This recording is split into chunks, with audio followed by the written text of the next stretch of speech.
Students, welcome back to Sandeep एनी educational academy. आज मैं आपको स्टैंडर्ड 6 का सोशल स्टडीज पढ़ाने जा रही हूँ, जिसका है हमारा chapter number 2, the Mughal empire. Mughal शासकों का जब समय था उसके बारे में आज हम यहाँ पढ़ेंगे। So let us start our today's chapter. Mughal empire. After the decline of Mauryan empire के समाप्ति के बाद India did not experience unified rule for a long time, कि इंडिया ने कोई ऐसा एक्सपीरियंस नहीं किया कि एक यूनिफाइड रूल एक लंबे समय तक जो चला आ रहा है वो rule. However, hundred of years later, many parts of India were once again brought under the control of single dynasty. 100 सालों के बाद बहुत सारे इंडिया के जो पार्ट्स है वो एक बार फिर से अलग अलग राज्यों के कंट्रोल में आ गए थे, which was the Mughal dynasty. जिसे क्या कहा जाता है? मुगल डायनेस्टी कहा जाता है। Indian history is divided into 3 periods, ancient, medieval and modern. Indian history है वो 3 पीरियड्स में डिवाइड है, एंशियंट पुरानी, मेडिवल मध्य और मॉडर्न आज की। The Mughal empire thrive during the medieval period.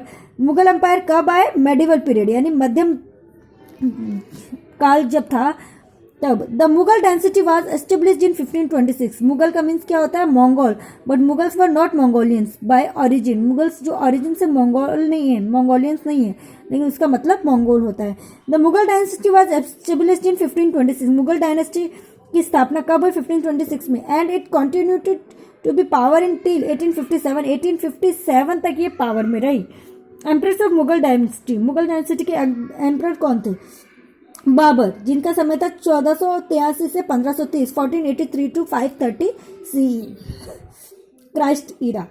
Babar was, CE का मतलब होता है Christ era. Babur was the founder of Mughal dynasty. Mughal dynasty के फाउंडर थे Babur. His real name was Zahiruddin Muhammad. उनका नाम था Zahiruddin Muhammad. He was born in Fergana in Central Asia. Fergana में बोर्न हुए थे, सेंट्रल एशिया में। He was the descendant of Turkish conqueror Timur. Timur के वो वंशज थे। डिस्केंडेंट यानी कि वंशज। On his father sides and the Mongol ruler, अपने पिता की साइड से और Mongol ruler Genghis Khan. On his mother side, Genghis Khan उनके मदर की साइड से थे। The name of Babur has been derived from the Persian word बारबर, मीन टाइगर। बाबर का नाम दिया गया। बारबर का मतलब क्या होता है? टाइगर, जो पर्शियन वर्ड है।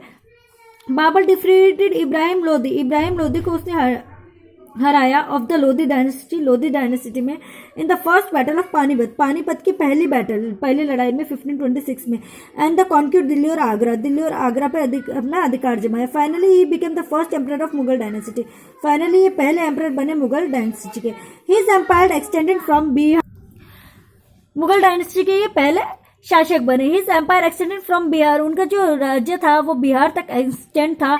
इन द ईस्ट पंजाब, ईस्ट में Bihar to Punjab in India, India में पंजाब तक। And Kabul, Kandahar and Badakhshan in Afghanistan in the west. Badakhshan में अफगानिस्तान के वेस्ट थे। Babur was a versatile in nature. वो अपने नेचर में बहुत ही वर्सेटाइल थे, यानी प्योर थे। He was skilled and experience political leader. वो बहुत ही स्किल्ड, मतलब बहुत उनमें अलग अलग क्वालिटीज थी, और एक्सपीरियंस पॉलिटिकल लीडर और सोल्जर भी थे, और एक पोइट भी थे साथ ही साथ। Babur wrote autobiography. उन्होंने अपनी ही ऑटोबायोग्राफी लिखी। द तज़के बाबरी और बाबरनामा में मिलती है, जो टर्किश लैंग्वेज में लिखी गई है। During this reason Hindu temples were build with his permission and maintain good relationship between Hindu kingdoms in southern India. Babur के समय में हिंदू टेम्पल्स भी बनाए गए, और जिसकी वजह से उन्होंने हिंदू मंदिरों को बनाने की प्रेरणा दी, उनकी स्थापना करी, और जिसकी वजह से हिंदू राज्यों के साथ इनके अच्छे संबंध हो गए थे। He died Agra in the year of 1530। 47 साल की एज में, 47 ईयर्स की एज में उनकी डेथ हो गई थी। हुमायूं, बाबर के बेटे थे Humayun. Babur was succeed by his elder son. वो अपने एल्डर सन से ज्यादा सक्सीड थे, उन्हें ज्यादा सफलता मिली, जिसका नाम हुमायूं था। His real name was Nasiruddin Muhammad. उसका रियल नेम क्या था हुमायूं का? Nasiruddin Muhammad. The name of Humayun means blessed और ऑस्पिशियस। हुमायूं का मतलब क्या होता है? ब्लेस्ड और ऑस्पिशियस, यानी कि बहुत ही कीमती। Humayun extended the throne in, Humayun ने ताज कब संभाला? 1530 में, at the age of 22 after the death of Babur. जब वो 22 साल के थे, उनके पिता बाबर की डेथ हो गई थी, तब उन्होंने अपने ये ताज संभाला वहां का। However, Humayun did not have to skill to manage the mighty Mughal empire. Humayun के पास स्किल नहीं थी इस ताकतवर माइटी यानी कि ताकतवर मुगल एम्पायर को हैंडल करने के पास उसके पास इतने स्किल्स नहीं थी. Soon enough he was defeated by Sher Shah Suri. जल्दी ही वो हार गया शेरशाह सूरी से जो अफगान से आए थे जिन्होंने कॉन्क्यूर कर ली पूरी डायनेस्टी जो फाउंडर थे सुल्तान सिटी के. In the battle of Chausa की बैटल में in the very next year Humayun was defeated again. Humayun फिर से वापस से हार गए. बैटल ऑफ कन्नौज की बैटल में भी हार गए. The Humayun escape from Delhi for 15 years. Humayun Delhi से 15 साल के लिए भाग गए. During this time he gathered his forces to return Delhi. इस समय में उन्होंने अपने फोर्सेस इकट्ठा करना शुरू की ताकि वह दिल्ली में वापस लौट सके. बाय 1555 ही रिकैप्चर्ड दिल्ली. 1555 में उन्होंने वापस दिल्ली पे अपना अधिकार जमा लिया and ascended the thrones once again और अपना ताज फिर से जमा लिया वहां पे. The Humayun was not very successful ruler. Humayun जो थे बहुत सक्सेसफुल रूलर नहीं थे but he was a poet by heart. वो एक पोएट थे दिल से. Therefore poetry and art flourish during this rule. इसी वजह से पोएट्री और आर्ट का इनके शासनकाल में बहुत ही विकास हुआ. He was a scholar too. वो एक स्कॉलर भी थे and had in depth knowledge. उनको बहुत ही ज्ञान था. Knowledge of mathematics astronomy and astrology. Astrology और मैथमेटिक्स के बहुत बड़े ज्ञाता भी थे. आफ्टर इज डेथ 1556 में उसकी डेथ हो गई थी. His son Akbar built his tomb. Akbar ने उसका टॉम्ब बनाया commonly known as Humayun tomb जिसे हुमायूं टॉम्ब के नाम से जाना जाता जो आज भी दिल्ली में हुमायूं का मकबरा. It is made of red sandstone. ये लाल संगमरमर से बना है and it is one of the first of the great Mughal architecture. ये एक ग्रेट मुगल आर्किटेक्चर का एक महान नमूना भी है. Humayun's biography. The Humayunnama and was written by his sister Gulbadan Begum in the memory of king. उनकी बहन गुलबदन बेगम के द्वारा हुमायूंनामा लिखा गया है राजा की याद में. अकबर का समय था 1542 से 1605 ईस्वी तक. The third emperor and the successor of the Humayun was Akbar. Humayun के सक्सेसर कौन थे? अकबर थे. उनके बाद के वो was also known as the Akbar the great जिन्हें अकबर द ग्रेट के नाम से जाना जाता है. His real name was Jalaluddin Mohammad Akbar. उनका नाम क्या था? Jalaluddin Mohammad. The Akbar itself means great Akbar. Akbar का नाम से क्या है कि ग्रेट अकबर. वह जस्ट इन 13 years old 13 साल की उम्र में when he succeed the throne जब उन्हें ताज मिला. In the early years of his region Bairam Khan. उनके साथ कौन कौन थे उसके शासनकाल में? बैरम खान जो उनके चीफ मिनिस्टर थे जो मैनेज करते थे उनके एम्पायर को चलाने में. In spite of his tender as उनकी इतनी कम उम्र होने के बावजूद भी अकबर डिफीटेड हेमू को मारा. The commander in chief of Mohammad Adil Shah of Bengal. जो कमांडर इन चीफ था मोहम्मद आदिल शाह का जो बंगाल के थे. In the second battle of Panipat की सेकेंड लड़ाई में 1556 में. The greatest of the Mughal emperors was the extremely efficient ruler. ये मुगल एम्परर्स में से सबसे एफिशिएंट रूलर थे. Akbar manage to reestablish the Mughal empire. Akbar ने सारा जो मुगल एम्पायर था मैनेज किया और उसको दोबारा से पुनर्स्थापित किया. बिसाइड बीइंग ग्रेट रूलर एक रूलर होने के अलावा भी अकबर बहुत कॉम्पिटेंट ऑर्गेनाइजर थे. एफिशिएंट एडमिनिस्ट्रेटर थे. मतलब पूरे सबको साथ में लेके कैसे चलना है उनको अच्छे से आता था. His extended to the Afghanistan in north में अफगानिस्तान तक, सिंध में, वेस्ट बंगाल तक एंड ईस्ट में गोदावरी रिवर इन साउथ. और गोदावरी रिवर में साउथ तक ये इनका बड़ा हुआ था राज्य.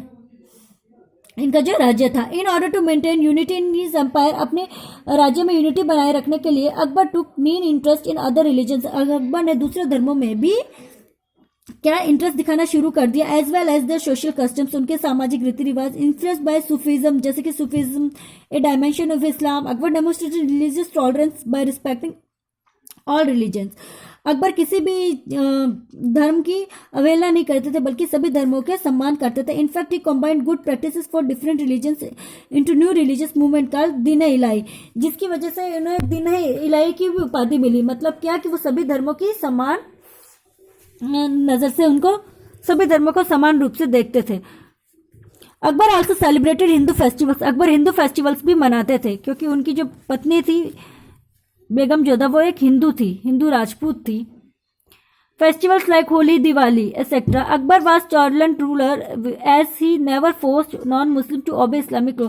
अकबर एक टॉलरेंट रूलर थे, वो कभी भी किसी को फोर्स नहीं करते थे कि इस्लामिक लॉ को माने ही. Akbar reorganise tax collection process. उन्होंने टैक्स कलेक्शन प्रोसेस को भी रीऑर्गेनाइज किया. उन्होंने क्या हटाया? Pilgrimage tax. जो हिंदू लोग जो यात्रा देते थे अपने धर्म संस्थाओं पर जाने के लिए, धार्मिक स्थलों पर जाने के लिए जो पैसे देते थे उसको भी कम कर दिया. वो टैक्स कलेक्शन प्रोसेस को हटा दिया. एंड जियास a tax on non Muslims वो वर सब्जेक्ट्स इस्लामिक स्टेट्स, और उनको भी हटा दिया. जियास a tax on non Muslims, जो नॉन मुस्लिम थे उनके ऊपर से टैक्स हटा दिया गया. वो वर सब्जेक्ट इस्लामिक स्टेट, जो कि इस्लामिक स्टेट्स में मतलब जो इस्लाम के राज्यों में हिंदू मंदिर थे वहां से भी उन्होंने टैक्स हटा दिया था. Akbar gave equal opportunities to Hindus mainly Rajput. Akbar सभी को बराबर अपॉर्चुनिटी देते थे, मेनली राजपूतों को ज्यादा अपॉर्चुनिटी दी by giving them important positions. उन्हें इंपॉर्टेंट पोजीशंस देखिए. दे इंक्लूडेड जैसे कि Raja Birbal, the vizier, Raja Mansingh as trustee general.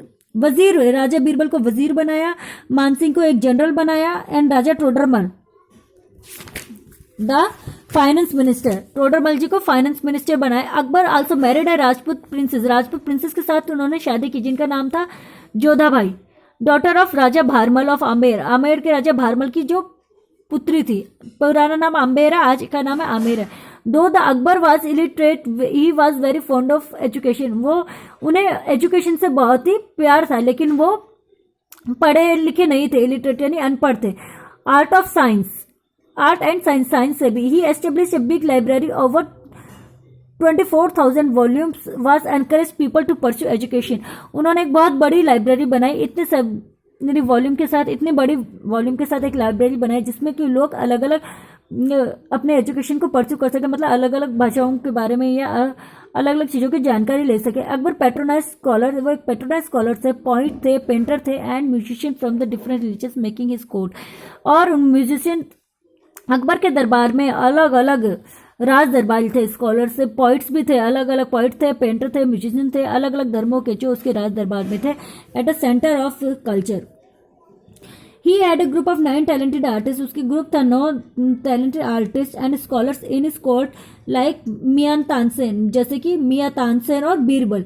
They were known as his 9 jewels, जो उन्हें नवरत्नों में से माना जाता था. He got Ramayan and Mahabharat translated into Persian. उन्होंने रामायण और महाभारत को भी पर्शियन में ट्रांसलेट कराया. मैंने आर्किटेक्चर मॉन्यूमेंट्स पर constructed during Akbar region. Akbar के समय में बहुत सारे आर्किटेक्चर मॉन्यूमेंट भी मतलब बनाए गए, जैसे कि बुलंद दरवाजा फतेहपुर सीकरी का जो है.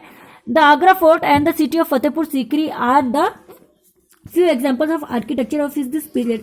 इस समय के आर्किटेक्चर के कुछ नमूने बताए गए हैं.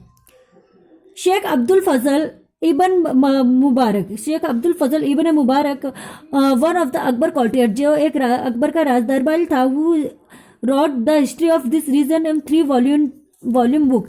उसने इसे एक 3 वॉल्यूम की बुक में उसके बारे में लिखी है, जिसका नाम दिया अकबरनामा और आईने अकबरी.